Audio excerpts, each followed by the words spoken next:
análisis e interpretación del libro de la patria del criollo.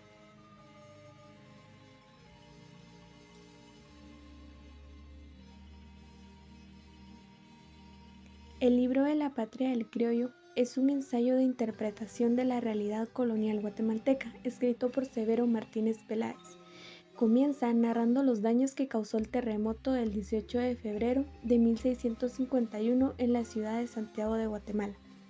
En medio de los sucesos del terremoto, describe la infancia de un niño llamado Francisco Antonio de Fuentes y Guzmán, quien era un criollo.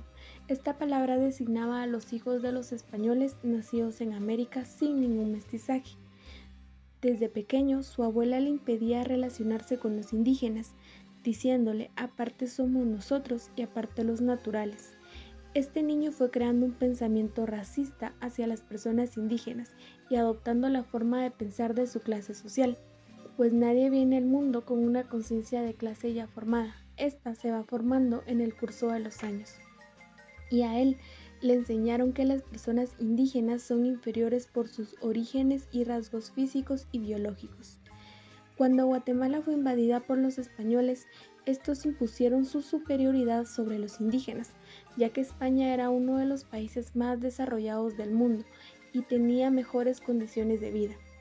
La invasión es un claro ejemplo del etnocidio, pues los españoles buscaban la destrucción de la cultura de un pueblo. La encomienda y el repartimiento fueron instituciones que nacieron unidas, entrelazadas y así permanecieron durante su primera etapa. El repartimiento consistía en repartir tierras y también indígenas para trabajarlas, y la encomienda consistía en que los indígenas eran entregados para que se velara por su cristianización, pero en realidad solo era una excusa para explotar a los indígenas. Estas instituciones fueron una grave violación a los derechos protegidos de consentimiento, desarrollo integral, de protección al traslado y reubicación y de participación en consulta que poseen los pueblos indígenas. También se dio la asimilación forzada, porque se les obligaba a renunciar a sus creencias, costumbres y tradiciones. Al ver tanta brutalidad hacia los esclavos indígenas, la orden religiosa de Santo Domingo propuso que en lugar de ser esclavos, se convirtieran en tributarios del rey. Con ello nacieron las leyes nuevas, que establecían que los indígenas eran vasallos libres y tributarios del rey. Tiempo después se dio la nueva encomienda, que consistía en obligar a los indígenas en trabajar por temporadas en las haciendas de los españoles, luego regresar a su pueblo y trabajar en sus propios intereses para tributar al rey.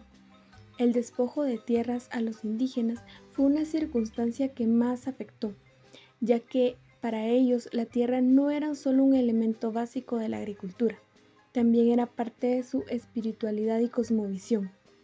La conquista significó fundamentalmente una apropiación que abolía automáticamente todo derecho de propiedad de los nativos sobre sus tierras. La política agraria colonial permitía el latifundismo. El rey cedía las tierras a quien él decidiera, y los criollos tenían la posibilidad de adquirir más tierra de la que ya se les había cedido, con la condición de que se le pagara al rey, es decir, que compraban las tierras. Con el despojo de tierras se violó el derecho protegido a la tierra y el derecho de libre determinación, ya que los pueblos indígenas no tenían la libertad de decidir cómo administrar su tierra, debían seguir las órdenes de los criollos. La Recordación Florida es un documento escrito por Antonio de Fuentes y Guzmán, en el que describía a Guatemala como una tierra fértil con paisajes hermosos y exuberantes, y hace mención de los indígenas de una forma despectiva, en la que su única función es ser trabajador de la tierra de los españoles. Ya no eran sus esclavos, pero sí tenían que trabajar para ellos y tributarles. Además, menciona 3 prejuicios que se tenían de los indígenas en esa época, que eran holgazanes, viciosos y estaban conformes con su pobreza. Esto solo hace resaltar la discriminación y racismo que sufrían los pueblos indígenas en la época de la colonia. Los colonizadores querían que los indígenas dejaran a un lado sus creencias y religiones y se convirtieran totalmente al catolicismo. Satanizaban la espiritualidad maya, pero los indígenas se rehusaban a aceptar las ideas cristianas de los españoles. Con esto, vemos cómo vulneraban el derecho protegido de espiritualidad y cosmovisión maya de los pueblos indígenas. Además, se da el etnocentrismo, pues los españoles querían que todo girara alrededor de lo que ellos creían. El rapto y la violación de mujeres indígenas por los españoles durante la conquista fue un fenómeno tan frecuente como el robo de los alimentos, de joyas y de otros bienes, y dio como resultado 3 tipos de mestizos.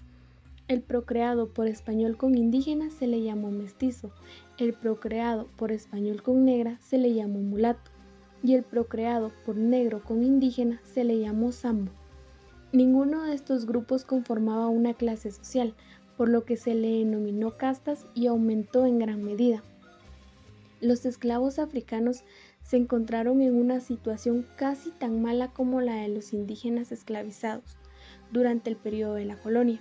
Con las nuevas leyes que permitieron a los indígenas ser trabajadores libres, aumentó el número de esclavos africanos. Los negros fueron introducidos en gran escala en aquellas colonias donde los indígenas habían sido exterminados, como en el caso de Cuba, y donde hubo grandes centros mineros. Desde el año de la llegada de los conquistadores a Guatemala, transcurrieron 20 o 30 años verdaderamente espantosos para los indígenas. Fue la etapa feroz de la conquista y de la explotación sin freno.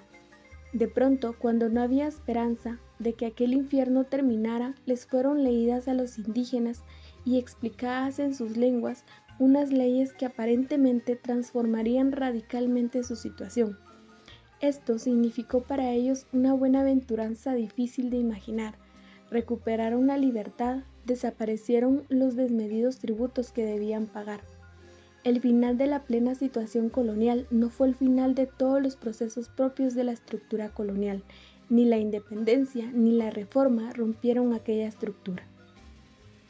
Históricamente, no ha cambiado el trato hacia los pueblos indígenas, ya que aún se sigue discriminando por los rasgos físicos, origen étnico, por el linaje, el idioma materno y el uso de la indumentaria. Este problema social crea una brecha étnica en diversos sectores como la educación, salud, acceso a la justicia, etc., y ha hecho que se atrase el desarrollo en Guatemala. Actualmente existen leyes, convenios, tratados y acuerdos dirigidos a proteger los derechos de los pueblos indígenas, que constituyen un pilar fundamental para prevenir y sancionar este flagelo. A pesar de ello, lejos de que disminuya la discriminación y racismo, cada vez se sigue normalizando. Esto hace que se impida el pleno y efectivo goce de los derechos fundamentales. No se puede combatir la discriminación y racismo solo con normas. También se debe crear actividades orientadas a valorar nuestra diversidad cultural.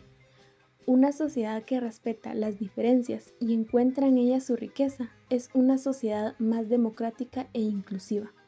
Debemos promover un mundo donde cada persona pueda desarrollarse libremente en igualdad de oportunidades y condiciones.